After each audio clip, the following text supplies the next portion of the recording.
इस वीडियो में हम लोग जानेंगे सीपीयू के बारे में। सीपीयू क्या है, इसके भाग और उनके जो भाग हैं उनका क्या क्या काम है, सीपीयू की विशेषताएं, सीपीयू काम कैसे करता है, और इसके बाद हम लोग जानेंगे सीपीयू के प्रकार कौन कौन से हैं। यानी कि सीपीयू के बारे में पूरी जानकारी इस वीडियो के अंदर मिलेगी। सीपीयू का पूरा नाम सेंट्रल प्रोसेसिंग यूनिट होता है। सीपीयू को कंप्यूटर का प्रोसेसर भी कहते हैं। अगर मैं आपसे कहूं कि 11 में 7 जोड़िए तो आप तुरंत बता दीजिएगा कि 18 होता है। अगर मैं आपसे कहूं कि 18 में 12 से गुना कीजिए तो आपको थोड़ा वक्त लगेगा। अगर मैं आपसे कहूं कि 216 में 11 से भाग दीजिए आपको थोड़ा ज्यादा वक्त लग सकता है। लेकिन अगर मैं आपसे कहूं कि 2x - 2 = 6, x का मान ज्ञात कीजिए तो आप तुरंत कॉपी कलम लीजिएगा और इसे सॉल्व करने लगिएगा। ये जो सवाल या समीकरण होता है, इसे जो हल करने में जो समय लगता है, यही प्रोसेसर कहलाता है। इसीलिए सीपीयू को कंप्यूटर का दिमाग भी कहा जाता है। बिना सीपीयू के कंप्यूटर कुछ भी काम नहीं कर सकता। दूसरे शब्दों में कहें तो सीपीयू एक इलेक्ट्रॉनिक मशीन है जो यूजर के द्वारा दिए गए निर्देशों को प्रोसेस करता है और कंप्यूटर के सभी कामों को कंट्रोल करता है। सीपीयू एक मदरबोर्ड में लगा होता है। मदरबोर्ड का मुख्य काम होता है कंप्यूटर के सभी हार्डवेयर को आपस में जोड़ना। सीपीयू का इस्तेमाल बहुत सारे कामों के लिए किया जाता है, जैसे डेटा को प्रोसेस करने के लिए, यूजर से इनपुट लेकर उसे आउटपुट में बदलने के लिए, डेटा को स्टोर करने के लिए, कंप्यूटर के सभी निर्देशों को पूरा करने के लिए, और भी कई काम हैं। सीपीयू के अंदर एक छोटा सा पंखा लगा होता है जो सीपीयू को ठंडा करने में मदद करता है ताकि सीपीयू बिना रुके काम कर सके। सीपीयू इनपुट और आउटपुट डिवाइसों को आपस में कम्युनिकेशन करने में मदद करता है। सीपीयू में बहुत सारे ट्रांजिस्टर लगा होता है जिनका उपयोग जटिल गणनाओं को हल करने के लिए किया जाता है। सीपीयू में लगभग 10 करोड़ से ज्यादा ट्रांजिस्टर लगा होता है। सीपीयू का आविष्कार फेडेरिको फागिन के द्वारा किया गया था, जिसे 1971 में इंटेल ने जारी किया था। सीपीयू कंप्यूटर का मस्तिष्क या दिमाग होता है। जिस प्रकार मनुष्य बिना दिमाग का कुछ काम नहीं कर सकता, उसी प्रकार कंप्यूटर भी बिना सीपीयू के कुछ काम नहीं कर सकता। पार्ट ऑफ सीपीयू, सीपीयू के भाग। सीपीयू के 3 प्रमुख भाग हैं, सीयू, एमयू, एएलयू। सीयू का फुल फॉर्म होता है कंट्रोल यूनिट। कंप्यूटर से जुड़े हुए सभी डिवाइसों और उनके कार्यों को कंट्रोल करता है ताकि कंप्यूटर के सभी कार्य ठीक से हो सके। कंट्रोल यूनिट सीपीयू का एक इम्पोर्टेंट हिस्सा है जो मुख्य मेमोरी से निर्देशों को प्राप्त करके उन्हें डिकोड करता है और इसके बाद इन निर्देशों को एग्जीक्यूट करता है। Control unit input output device के कार्यों को कंट्रोल करता है और इसके बीच डेटा को ट्रांसफर करने में मदद करता है। कंट्रोल यूनिट को शॉर्टकट में सीयू कहा जाता है, हमने पहले ही आपको बताया था। कंट्रोल यूनिट के 2 प्रकार होते हैं, पहला हार्डवेयर सीयू, दूसरा माइक्रो प्रोग्रामेबल सीयू। सीपीयू का दूसरा पार्ट है एमयू। इसका फुल फॉर्म होता है मेमोरी यूनिट। इसका इस्तेमाल कंप्यूटर में डेटा और निर्देशों को स्टोर करने के लिए किया जाता है।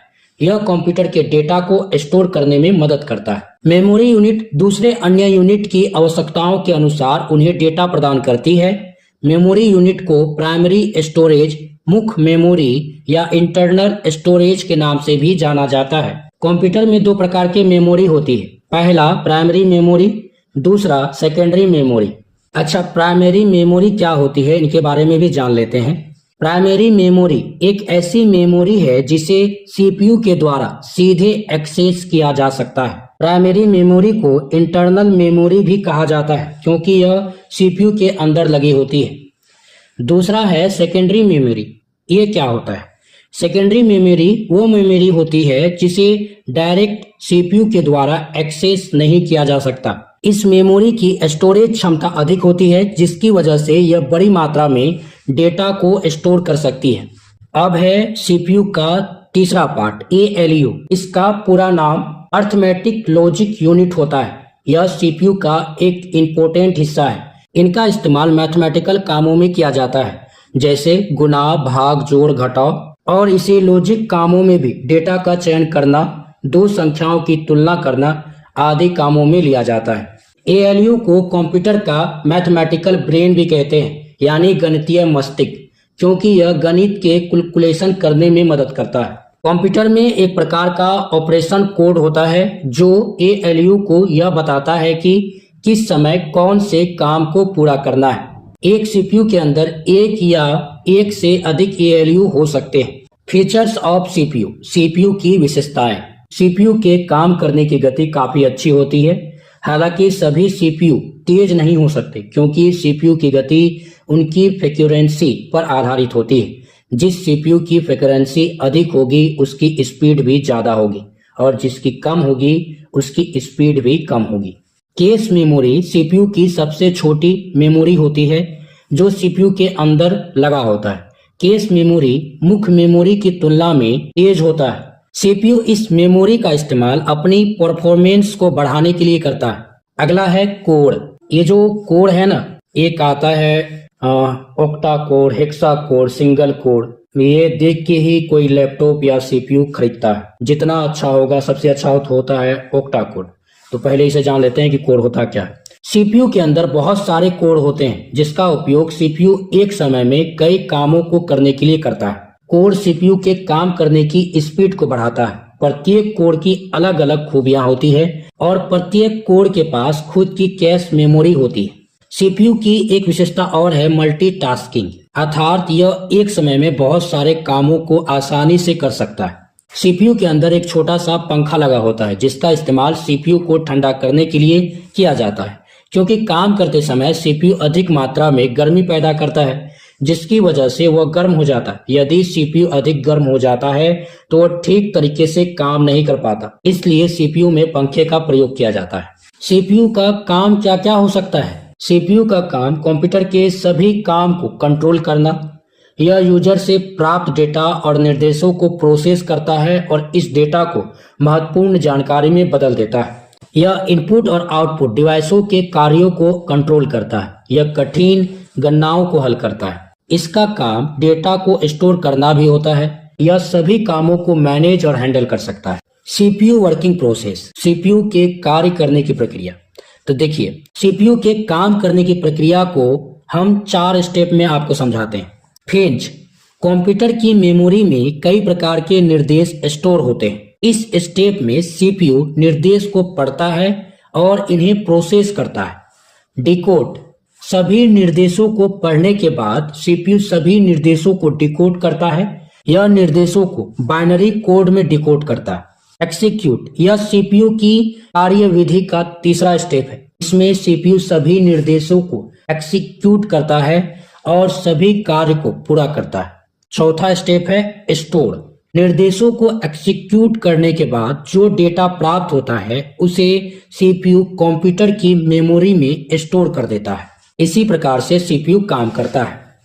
अब जानते हैं सीपीयू के प्रकार। ये कितने प्रकार के होते हैं? ऐसा नहीं है कि सीपीयू 4 प्रकार के होते हैं या 8 प्रकार के होते हैं या 12 प्रकार के, ऐसा नहीं होता। ये हर साल बदलते रहता है। इसका जनरेशन बाय जनरेशन बदलता है। पहला है सिंगल कोर सीपीयू, जिसमें केवल एक ही कोर होता है। सिंगल कोर सीपीयू में एक समय में एक ही कमांड या निर्देश को कर सकते हैं। जैसे आप एक्सेल चला रहे हैं तो इसे मिनिमाइज करके आप यूट्यूब चलाना चाहते हैं तो आप ऐसा नहीं कर सकते। अगर आप ऐसा करते हैं तो वो हैंग होने लगेगा, वो स्लो काम करने लगेगा, चलेगा नहीं। सिंगल कोर में एक समय में केवल एक ही काम को पूरा कर सकता है। सिंगल कोर सीपीयू सबसे पुराना सीपीयू है। यह सीपीयू महंगे नहीं होते क्योंकि इन्हें बनाने में ज्यादा पैसों का खर्चा नहीं आता। परफॉर्मेंस के मामले में यह कम अच्छे होते हैं क्योंकि यह धीमी गति से कार्य करता है। सिंगल कोर का उदाहरण है आईटेल 4004। दूसरा प्रकार है ड्यूल कोर। इस सीपीयू में 2 कोर होते हैं जिसकी वजह से इसकी परफॉर्मेंस अच्छी होती है। ड्यूल कोर सीपीयू एक ऐसा सीपीयू है जिसमें कंप्यूटर एक समय में कई कामों को कर सकता है। सिंगल कोर सीपीयू की तुलना में ड्यूल कोर सीपीयू अधिक तेज गति से काम करती है। इसका उदाहरण है आईटेल कोर ड्यूल और AMD X2। सीपीयू का तीसरा प्रकार है क्वाड कोर। इसमें 4 कोर होता है। यह यूजर को मल्टीटास्किंग की सुविधा प्रदान करता है जिसकी वजह से यूजर एक समय में अधिक से अधिक कामों को आसानी से कर सकता है। यह अन्य सीपीयू की तुलना में 4 गुना तेज काम करता है क्योंकि इसमें 4 कोर लगे होते हैं जो इसकी काम करने की स्पीड को बढ़ाता है। सीपीयू का चौथा प्रकार है हेक्सा कोर, जिसमें 6 कोर लगा होता है जो क्वाड कोर और ड्यूल कोर सीपीयू की तुलना में तेज गति से काम करता है। इस सीपीयू का इस्तेमाल स्मार्टफोन में किया जाता है। यह कम समय में अधिक कामों को करने में सक्षम होता है। यह अन्य सीपीयू की तुलना में काफी महंगा और अधिक मात्रा में बिजली भी खर्च करता है। सीपीयू का पांचवा प्रकार है ऑक्टा कोर। इसमें 8 कोर लगा होता है, जिसकी वजह से इसकी काम करने की स्पीड बहुत तेज होती है। ऑक्टा कोर सीपीयू का उपयोग ज्यादातर स्मार्टफोन में किया जाता है। यह हेक्सा कोर की तुलना में तेज गति से अपने कामों को पूरा कर सकता है। हालांकि यह काफी महंगे होते हैं और इन्हें ठंडा करने के लिए कूलिंग की आवश्यकता पड़ती है। सीपीयू का छठा प्रकार है डेका कोर। इसमें 10 कोर लगे होते हैं, जिसकी वजह से इस सीपीयू की स्पीड अन्य सीपीयू से अधिक तेज होती है। डेका कोर सीपीयू यूजर को मल्टीटास्किंग सुविधा प्रदान करता है, जिसकी वजह से यूजर एक समय में कई कामों को कर सकता है। इस वीडियो में हमने आपको बताया सीपीयू क्या है, सीपीयू के कितने भाग होते हैं, सीपीयू की विशेषताएं क्या क्या है, सीपीयू काम कैसे करता है और सीपीयू के प्रकार के बारे में। अच्छा, इसमें जो single core, dual core, quad core, hexa core, octa core और डेका कोर के बारे में जो बताया हमने, ये जो कोर है सीपीयू के काम करने की स्पीड को बढ़ाता है। अभी सीपीयू के और भी प्रकार होंगे जो कि अभी बन रहे हैं। इसको बनाने में 5 से 10 साल लग जाता है।